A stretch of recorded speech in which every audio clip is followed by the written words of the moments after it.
పిన్నెల్లి వెంకట్రామరెడ్డి అతని అనుచరులపై నోముల మాణిక్యాలరావు మంగళగిరి పోలీస్ స్టేషన్లో ఫిర్యాదు చేశారు. తనపై దాడికి పాల్పడిన వారిపై చర్యలు తీసుకోవాలని ఫిర్యాదులో కోరారు.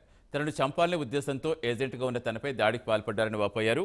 పోలింగ్ రోజు తన కుటుంబ సభ్యులపై విచక్షణరహితంగా దాడి చేశారని ఆవేదన వ్యక్తం చేశారు. పోలీసులకు ఫిర్యాదు చేసినా పట్టించుకోలేదన్నారు. టీడీపీ పార్టీ తనకు అన్ని విధాలా అండగా ఉందని చెప్పుకొచ్చారు.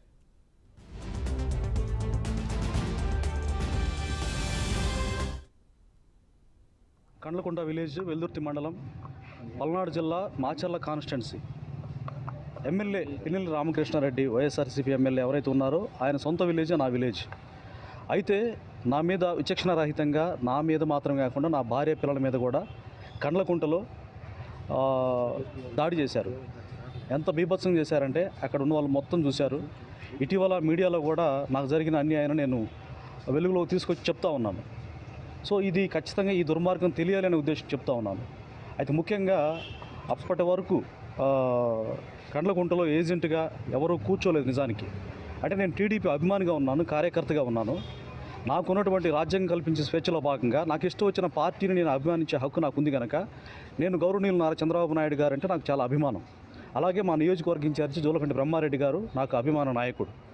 సో నేను ఆయన అభిమానంతో నేను ఆ పార్టీకి కార్యకర్తగా ఉండటమే కాకుండా ఏజెంట్గా కూడా కూర్చున్నాను. ఎందుకు కూర్చున్నానంటే అక్కడ ఏకపక్షంగా రిగ్గింగ్లు, ఒకే గుంపగుత్తగా వాళ్ళు ఓట్లు వేసుకోవడం జరుగుతూ ఉంది. ఇది జరగకూడదు, ఈ అరాచక పాలన ఉండకూడదనే ఉద్దేశంతో నేను టీడీపీకి ఏజెంట్ కూర్చున్నానండి.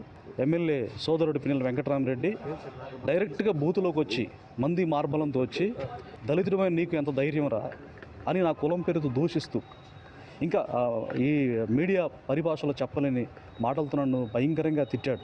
మరి నన్ను చంపిన వాడికి ఏమి ఇస్తారో నాకు తెలియదు, కానీ ఇట్లా ఈ విధంగా అయితే నన్ను చంపే వాళ్ళు ఏర్పరచుకున్న వ్యక్తులు అండి. ప్రధానంగా కండ్లకుంట వ్యక్తులు బొమ్మిరెడ్డి సుబ్బారెడ్డి, పిన్నెల్లి వెంకటరెడ్డి, పిన్నెల్లి వెంకట లక్ష్మారెడ్డి, మోదుగుల వెంకటరెడ్డి, ఈ నలుగురు వాళ్ళు స్కెచ్ చేయటం, వీళ్ళు ప్రాణాలు తీయడం. అయితే తర్వాత ఇదే విధంగా నాలాగా నిలబడ్డ ఒక వ్యక్తిని కూడా చంపేశారండి. ఆ పేరు నోముల మాణిక్యరావు. కండ్లకుంట విలేజ్, వెల్దుర్తి మండలం, పల్నాడు జిల్లా, మాచర్ల